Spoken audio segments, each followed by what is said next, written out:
Hello everyone. In this tutorial, what we're going to do is we're going to take a slightly deeper look at the graph editor. Now for this, we're going to be using the ball bounce example. This is not a replacement at all for the ball bouncing tutorials. This is really just to give you a couple more tools at your disposal for defining the curves and how the ball actually moves. So what we're going to do is we're going to just quickly go through the process of defining our movement, defining our timing, and then point out a couple elements of the graph editor. Alright, so here we have our ball, here we have our floor. We go to set key, and we make sure that we're in linear interpolation mode. So you press and hold the left mouse button down and go to linear interpolation. We set a key at the beginning, and remember you can actually set your keys using the K key, or if you like, you can use auto key. Now keep in mind, auto key is only going to store information for what you're changing. Now, sometimes it's exactly what you want, like say in this case just the movement. In other cases, if you forget to turn it off, it could be animating little spinners, it could be animating material colors, it could be animating object creation. I mean, it's really versatile, but also a little dangerous if you don't know what you're doing.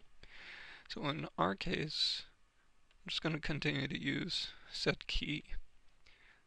And so what we want to do here is we want to quickly define our timing. And our timing is basically our hits. Oops, so I'm going to go to about 20 frames. About another 20 frames. Hit a key. And remember, this is just roughing it in. We're going to be adjusting it later. And in no way is this perfect. Alright. And actually these need to be closer. Okay, so now that we have this basic movement, right, what we want to do is we want to give ourselves a little bit more information. So we want to go in between these keyframes here and just define the height. Now, a nice way of visualizing this is by turning on trajectory. And you can get to this through the display menu at the top right of the screen, clicking on trajectory. This will show you where it's moving. So if we scroll down to the next one, drag it over, oops, forgot to set my key. Set the key, drag it over, right in here somewhere. Hit the key. Hit the key. Okay, so that's, not sure what that one is, so let's delete it. Oh, that was important. Okay, so here we just drag it down, hit our other key. Okay, so this is just a very rough version, and actually I'm just going to roll that over. Alright, so now what we want to do is we want to jump into the curve editor to take a look at what kind of movement we have. So if you go to the top of the screen underneath graph editors, then go to track view curve editor. Within here, you're going to see a lot of information. What we're interested in is just the X position and the Y position, or the Z position, sorry. The Z position, as you can see, matches our trajectory. In this particular case, because we're only moving in 2 dimensions, they're going to be the same. And so this represents the height of the bounce, and we'll get to that in just a moment. Additionally, we want to look at the X position. That is how it moves from left to right. And to be honest, right now what we want is we just want a linear movement from left to right. So we can go into the X position, select all these keyframes except for the start and the end, and hit delete. Okay? Alright. So now if we go into our Z position again, and let's just play this back really quick. So it doesn't really look much like a ball bounce, does it? I mean, it's moving, but it's not very convincing. So what we want to do is we actually want to tweak these settings. And so I'm a little bit low on real estate, so I'm going to try to make this work here. But the curve editor is broken down into a couple areas. So on the left-hand side, you have all your objects. And so if you wanted to, you can get down and looking into other objects in the scene. You also have, as you notice, your position, rotation, scale, and if your object has more properties, such as modifiers, you're going to find all that on the left-hand side. At the top of the screen, you have a variety of tools to help you with your animation. Sometimes you just want to draw a curve very quickly, and you can do that using that tool. Sometimes you want to add keyframes. You don't always have to do that through the viewport. You can also retime sequences quite easily. And then you can also change the interpolation modes, which is primarily what we're going to be working on here. Now we're not going to go to full completion of this ball bouncing example, because again, this isn't about creating a ball bounce. This is more about the curve editor. Alright, so what we want to do is we want to first handle some of these bounces. Okay, if we think about gravity, if we think about how energy is stored up in this ball, and as energy increases, its speed increases, and it hits the floor, that energy of it coming down resists and pushes back on it, driving it up and back down, all the way until it's out of energy. So what we need to do is we need to capture that in some way. And so we do that to start with an ease in and ease out. So we select our first key in the curve editor, and at the top of the screen with all of our interpolation modes, we want to set it to slow. As you can see, the curve now drops down into it. And so what that means is it's going to slowly lose its altitude until it gets to a certain point, and then it just goes straight into that point at the bottom, or that impact point, which is great. So we want to do this for all of them. So we select each of these peaks. Now before we go any further, we want to make sure that our energy transference is correct. Now we have this ball bouncing, and if we play this, you can see what we have going on here, right? We need to make sure that our timing is correct, but we also need to make sure that the heights of these bounces are correct for the material that we're trying to represent. If this was a bowling ball, it would hit and then have a couple very small bounces. If this was a super ball, it'd bounce and come up almost all the way to the top again, come back down, and then slowly lose its energy. So depending on what you want to capture would depend on how you approach this. Now, in our particular case, we're going to just kind of do a linear fall off. Okay, so we're going to select this first peak. We're going to press and hold over our move tool to get these three options. And here we just want to move it up and down to start, just to adjust kind of like the energy levels. And so in this case, it loses half of its energy again, half of its energy yet again, and then finally down there. Let's play it back. Okay, better. Now what we want to do is we want to adjust the timing, the left to right timing. So now we're going to go to the left and right move tool and start tweaking these.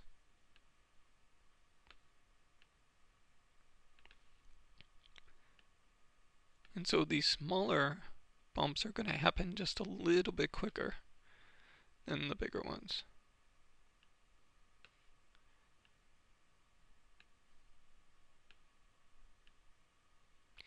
And so you basically want something that looks consistent. So there we go. See, I mean, that's starting to come together, right? Okay.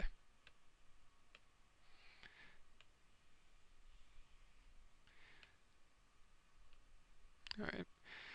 So there we have this moving around. Okay, looking pretty good.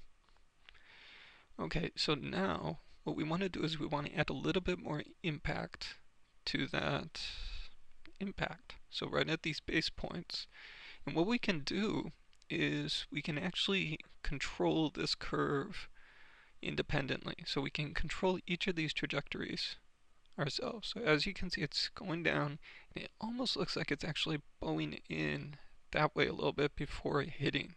We want this to be really sharp and really impactful. So we're going to select that impact point, that impact key, and at the top of the screen, click on Set Tangents to Spline. Now I can grab either one of these, and you can see that they're kind of locked together. That's okay. What we need to do is we need to break that tangent. So with that key still selected, click on break. And now we can do them independently. So the more I straighten out this tangent, the more impact there's going to be. So there it just comes down really nice and hard. Alright, and then it slowly goes up into this, and then we do the same for this impact. So again, we convert it into spline, we break them, and let's move our timeline out of the way. These double yellow lines represent the current time in the viewport, and so you can click and drag them to move them around, kind of get them out of the way. So they're a little more impact. Boom, boom, boom, boom, boom. Alright, and then we're going to do that for these as well. So we're going to select both of them, or all three of them, go through and address it.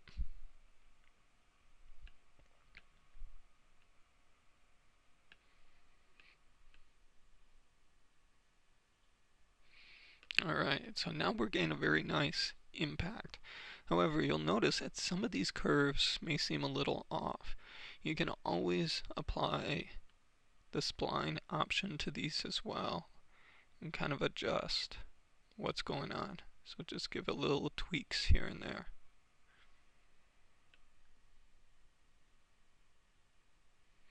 Alright. It's looking great. Okay, now at this point, what you'd probably end up doing is you'd probably end up going in and adjusting, squash and stretch and all of those other properties that are in the other tutorials. And those properties are going to show up here as well. It's just going to show up underneath scale. Okay, and so just keep in mind that you can be very visual with your curve editing. And if you ever need to add keys, you just click on a key, put it in there. If you ever need a particular key to have two different types of interpolation, so say for example you wanted this interpolation to be slow, but then you wanted the out interpolation to be fast. Well, what you can do is you can select it and then right click on the key. It's going to bring up this little dialog box, and you can set the in and the out to be two very different things. So for example, if we wanted the out to just be linear and the in to be kind of like a ramp in, we can easily do that.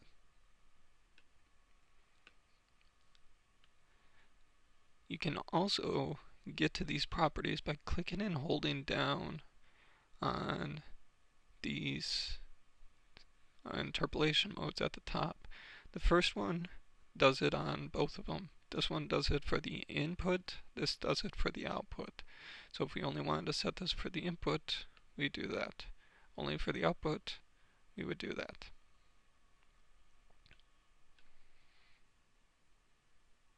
Here we go.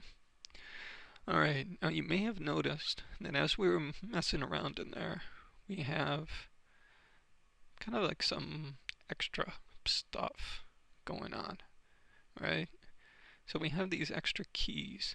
What you can always do is you can always go in and see if the key is really necessary, and if it's not, you can delete it. So there's a few of them here that really aren't required. They were there because we ended up using set key for some of these transforms. So in this case we can delete those. And so as you can see, the movement is the same. Okay. Alright, well I hope this helps you get around the curve editor a little bit better. If you have any questions on this, please don't hesitate to ask. Okay, there's a lot that you can do in the curve editor, but for now, this is pretty much what you need to worry about.